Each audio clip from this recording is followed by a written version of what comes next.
आज मी माझ्या एका मैत्रिणीकडे आली आहे. ती आहे नागपूरची आणि ती आज आपल्याला नागपूरची स्पेशल भाजी कशी करायची ती दाखवणार आहे. तर ही आहे माझी मैत्रीण, खास मैत्रीण पूनम. हाय. तर आज तू कुठली भाजी दाखवणार आहेस आपल्याला? आज मी नागपूरची स्पेशल कोहळ्याची भाजी. नागपूरमध्ये कोहळा म्हणतात लाल भोपळा. हा. अच्छा. या नागपूरवाल्यांची ना जरा भाषा वेगळी असते. आमचे याच्यावरनं भरपूर जोक होत असतात. आता लाल भोपळ्याला आम्ही लाल भोपळा बोलतो किंवा पंपकिन बोलतो, तर हे लोक कोहळा बोलतात. कोहळा. सो डोंट माइंड, माझ्या तोंडात 10 वेळा कोहळं येणार हो, आहे. ठीक सो आहे. कोहळं हा शब्द बसलेला आहे. मग आता त्या कोहळ्याच्या भाजीसाठी काय काय साहित्य लागेल ते आधी आपल्याला दाखव. बिलकुल. कोहळं म्हणजेच लाल भोपळा, टोमॅटो, सांबार. सांबार? नागपूरला कोथिंबिरीला सांबार म्हणतात, अच्छा. पण आता मी कोथिंबीर म्हणणार. हा, ओके. आलं लसूण, मोहरी, तिखट, हळद, काळा मसाला और गरम मसाला, खसखस, खोबरं, कढीपत्ता, लसूण, मोड आलेली मेथी. ही मोड आलेली मेथी म्हणजे तुझी स्पेशालिटी संध्या. अच्छा, आणि मीठ. ओके. तर मग सांग आता आपल्याला या कोहळ्याच्या भाजीसाठी काय काय तयारी करायची आहे?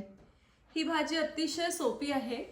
सो त्याच्यासाठी आधी आपण खसखस भाजून घेणार आहोत आणि खसखस भाजून झाली की मग आपण थोडं सुकं खोबरं भाजून घेणार आणि खसखस खोबऱ्याची एक पावडर करून घेणार. आता मग ही खसखस एकदम बारीक गॅसवर भाजायची का मोठ्या गॅसवर भाजायची? मीडियम गॅसवर थोडीशी हलकी ब्राऊन होतपर्यंत आपण ती भाजणार. आता काय तू हे खोबरं भाजून घेतेस का? हा, थोडं खोबरं भाजून घेणार.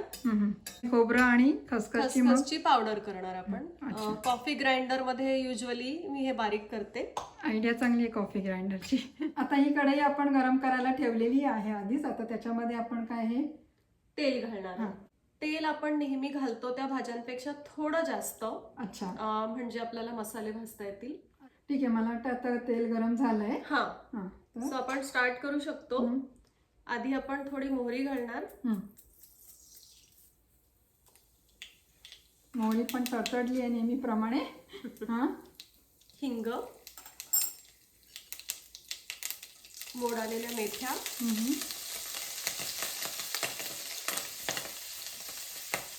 मला नुसतं उभं राहून इथे बघायचंय. ती करणार आहे आणि मी नुसतं बघणार आहे आणि नंतर खाणार आहे.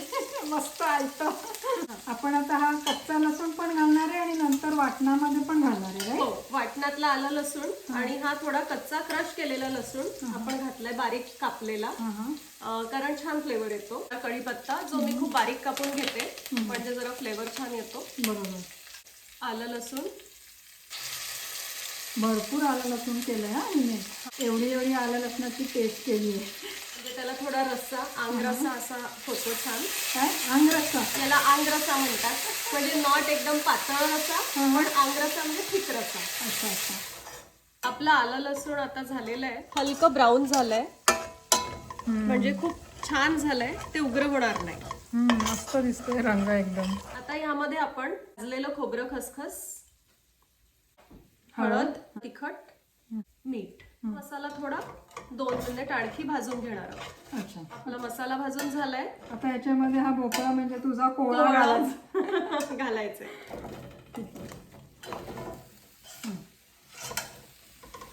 छान परतून घेऊ आणि याला एक 5-10 मिनिटं शिजवून घेऊ. अच्छा. त्याला आपण 5-10 मिनिटं झाकण लावून थोडा वेळ शिजू देऊया. बाय द वे, हा जो माझा मेकओव्हर झालाय ना, हा सगळा पूर्णपणे तो हिच्यामुळे.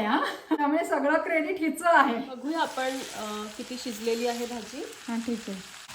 30 ते 40% आपली भाजी ह्या मसाल्यात शिजलेली आहे. आता आपण यात टोमॅटो घालूया. अच्छा. टोमॅटो घातल्यावर झाकण न लावता याला आपण थोडं शिजून घेऊया, कारण झाकण लावल्यावर त्याला पाणी सुटेल आणि आपल्याला टोमॅटोचं जे आंबट आहे ते त्यात उतरायला हवं. आणि या लाल भोपळ्याची तू काही साल नव्हती ना काढलेली साधी? नाही, ही भाजी सालासकटच छान वाटते. हो, अच्छा. आता ही भाजी छान गळली आहे आणि याला छान दोरे सुटले. गळली म्हणजे शिजली आहे. थोडी सॉफ्ट झाली आहे, गळली आहे, शिजली आहे. आता त्याच्यामध्ये मग ह्यात मी आता थोडं पाणी घालणार, अगदी थोडं. सो हलका रसा होईल त्याला. त्याला आपण आंगरसा म्हणतो नागपुरी भाषेत, आंगरसा. त्याला अगदी हलकी उकळी आली आता आपण काळा मसाला घालणार हं. आणि थोडं 5 मिनिटं शिजू देऊया. अच्छा. भाजी आता छान शिजली आहे. घालू कोथिंबीर? कोथिंबीर घालू शकतो. छान भरपूर कोथिंबीर घातली हं. की मस्त फ्लेवर येतो. आपली भाजी तयार. गॅस बंद करू आता? हा चालेल. चला, ही तर झाली आता आपली पूनमकडनं भाजी शिकून. तुमच्याकडे आहे का एखादी हेल्दी रेसिपी? नक्की कळवा मला. या भाजीवर मस्त ताव मारते. तोपर्यंत तुम्ही पण मस्त खा आणि स्वस्त राहा.